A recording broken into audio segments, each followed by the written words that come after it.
Otoritas Jasa Keuangan OJK menerbitkan Peraturan Otoritas Jasa Keuangan POJK Nomor 26 Tahun 2024 tentang perluasan kegiatan usaha perbankan sebagai upaya mendukung pertumbuhan sektor perbankan yang sehat, inovatif, dan inklusif.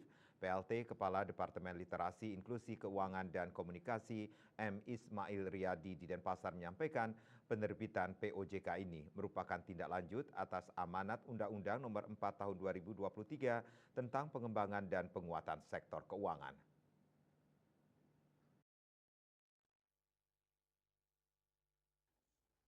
Tujuan dari penerbitan POJK ini adalah untuk menjawab kebutuhan industri seiring dengan perkembangan produk bank, sehingga perlu dilakukan pembaruan atas ketentuan yang berlaku saat ini agar tetap sejalan dengan standar dan implementasi yang berlaku secara umum serta sesuai dengan kebutuhan nasabah.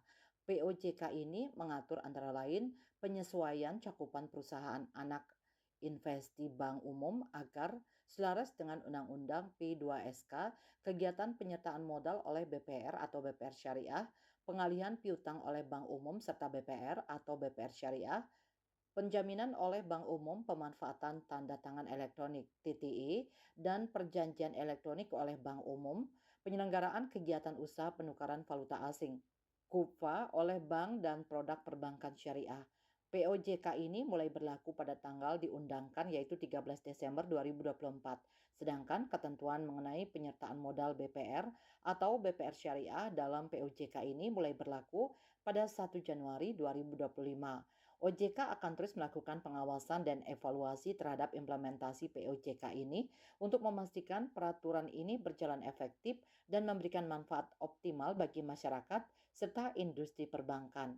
Informasi mengenai POJK, CEOJK, infografis serta ringkasan ketentuan dapat diakses melalui aplikasi Sikepo untuk mendapatkan gambaran mengenai ketentuan secara utuh. Sikepo dapat diakses melalui browser dengan alamat sikepo.ojk.go.id atau melalui mobile application yang dapat diunduh melalui perangkat mobile dalam Google Play Store dan App Store Apple. Swardika Bisnis Bali melaporkan.